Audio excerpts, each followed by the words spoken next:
Halo, berjumpa lagi di dunia novel. Kali ini kita akan melanjutkan volume 10, Martial God Asura. Selamat menyaksikan.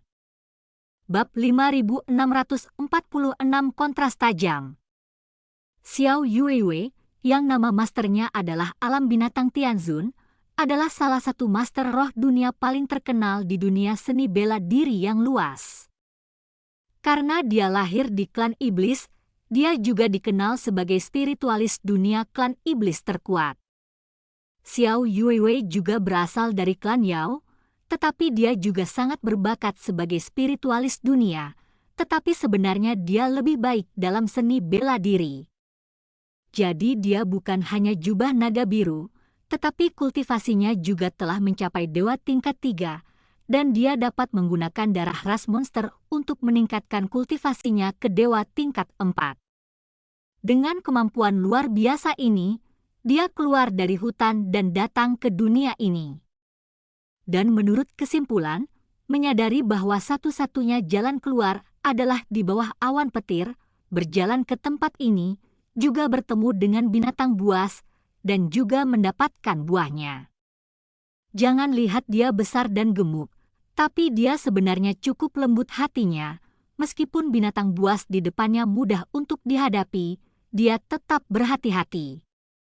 Tapi siapa sangka, saat mereka berjalan, tanah tiba-tiba bergolak, dan ratusan binatang emas merangkak keluar darinya. Binatang buas ini tersebar, tetapi mereka kebetulan menjebaknya di dalamnya. Dan binatang buas ini sangat kuat dalam penginderaan, bahkan metode penyembunyian yang dia gunakan dapat dilihat oleh binatang buas ini. Dalam keputusasaan, harus berjuang. Kekuatan binatang emas ini sebenarnya adalah dewa tingkat ketiga, tetapi meskipun mereka kurang cerdas, ketika jumlahnya cukup, mereka benar-benar dapat mengatur formasi. Kekuatan formasi ini telah mencapai demigod peringkat keempat, dan kekuatan tempurnya sangat kuat. Bahkan jika Xiao Yuiwei menaikkan tingkat kultivasinya ke peringkat 4,5 dewa, dia hanya bisa mengatasinya, dan tidak dapat menembus sama sekali. Jika ini terus berlanjut, dia merasa bahwa dia akan mati di sini. Dan saat dia sedang berpikir tentang bagaimana menerobos, tiba-tiba beberapa sinar cahaya melintas. Itu adalah pedang panjang formasi, total 10. Pedang panjang yang formasi, seperti bintang jatuh, bolak-balik di antara binatang buas kemanapun ia lewat, darah berceceran, tak terkalahkan. Tapi dalam sekejap mata, ratusan binatang emas yang kuat semuanya terbunuh. Pedang itu adalah formasi-formasi, terbungkus jubah naga emas. Melihat dengan saksama, dia melihat sekelompok orang menatapnya, tetapi mata Xiao Yuiwei tertuju pada pemimpinnya. Chu Feng, dialah yang menyelamatkannya.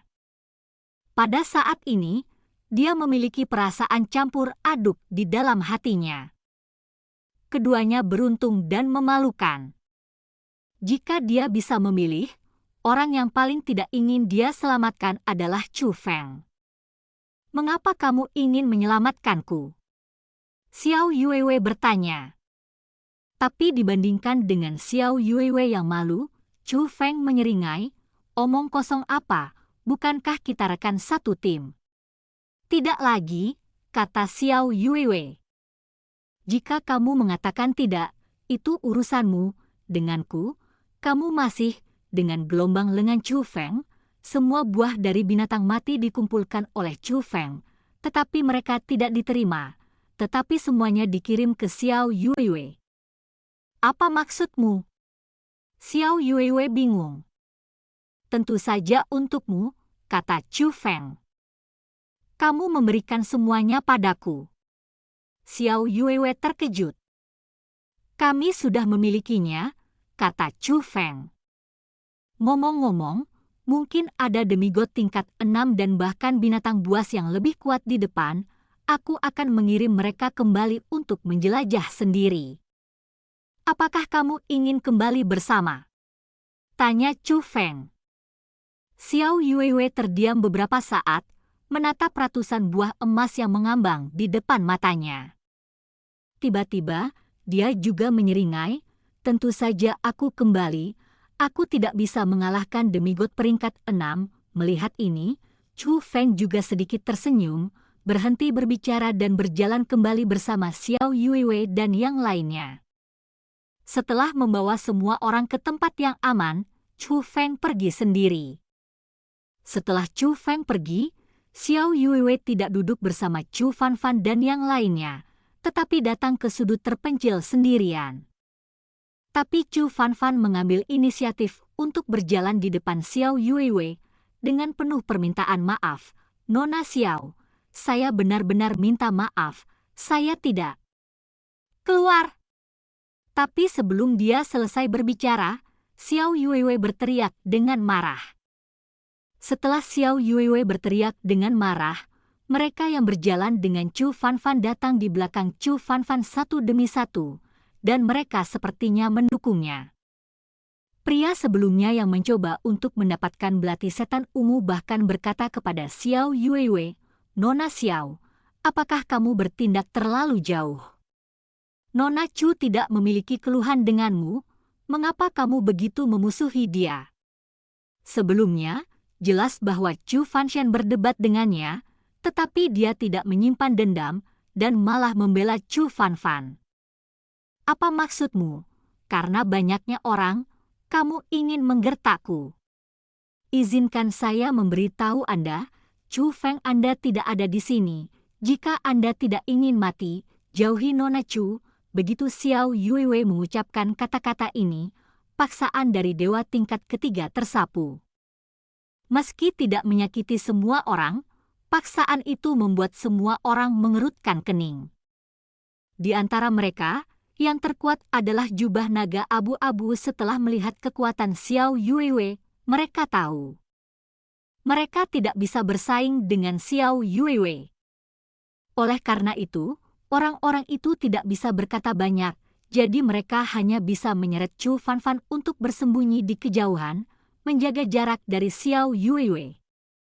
Adapun Xiao Yuiwei, dengan lambaian lengan bajunya, dia mengatur formasi tersembunyi untuk menutup dirinya, tidak ingin berkomunikasi dengan Chu Fanfan dan yang lainnya. Bersenandung. Dan segera, di tengah alun-alun, kekuatan formasi melonjak. Kemudian, 13 sosok muncul di alun-alun. Meskipun ke-13 orang itu memunggungi kerumunan, masih terlihat bahwa masing-masing dari mereka terluka parah, hampir tidak ada yang dalam kondisi baik, dan pernapasan mereka juga sangat buruk. Tetapi juga karena punggung mereka menghadap ke kerumunan, dan karena tubuh mereka lemah, mereka tidak menggunakan akal sehat mereka, sehingga ke-13 orang itu tidak menemukan kipas Chu Feng. Setelah mereka masuk ke sini, reaksi pertama mereka juga sangat heboh. Apalagi saat mereka naik dari langit dan melihat ke kejauhan, hebohnya mencapai puncaknya. Salah satunya, seorang pria berjubah biru, mengangkat tangannya dan berteriak keras, melihat ke langit dan berteriak, "Sial, akhirnya berhasil. Kita berhasil lolos dari hutan hantu itu."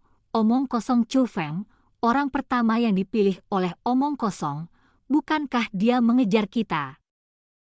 "Kami adalah orang-orang yang ingin memenangkan kuota untuk uji coba masuk." Chu Fanshan dan yang lainnya mengamati mereka, dan ketika mereka mendengar kata-kata pria berjubah biru itu, beberapa orang tidak bisa menahan tawa. "Siapa?" Mendengar tawa itu, 13 orang di udara melihat ke bawah. Tidak hanya itu, tetapi pada saat yang sama, itu mengungkapkan harta formasi dan melepaskan kekuatan formasi. Ini juga memungkinkan orang untuk menemukan kekuatan mereka. Di antara 13 orang, yang terlemah adalah jubah naga biru, dan yang terkuat di antara mereka telah mencapai jubah naga ungu. Tapi ketika mereka melihat kerumunan di bawah Chu Fanfan, tanpa kecuali, wajah mereka jelek. Bagaimanapun, orang-orang yang mengikuti Chu Feng di sini tidak hanya aman dan sehat. Yang paling penting adalah orang-orang itu sedang memilah buah yang mereka peroleh saat ini. Bahkan ada orang yang mencicipinya dengan suap besar. Penampilan nyaman itu sangat kontras dengan rasa malu mereka. Dan cerita pun berakhir. Sampai jumpa berikutnya di cerita dunia novel.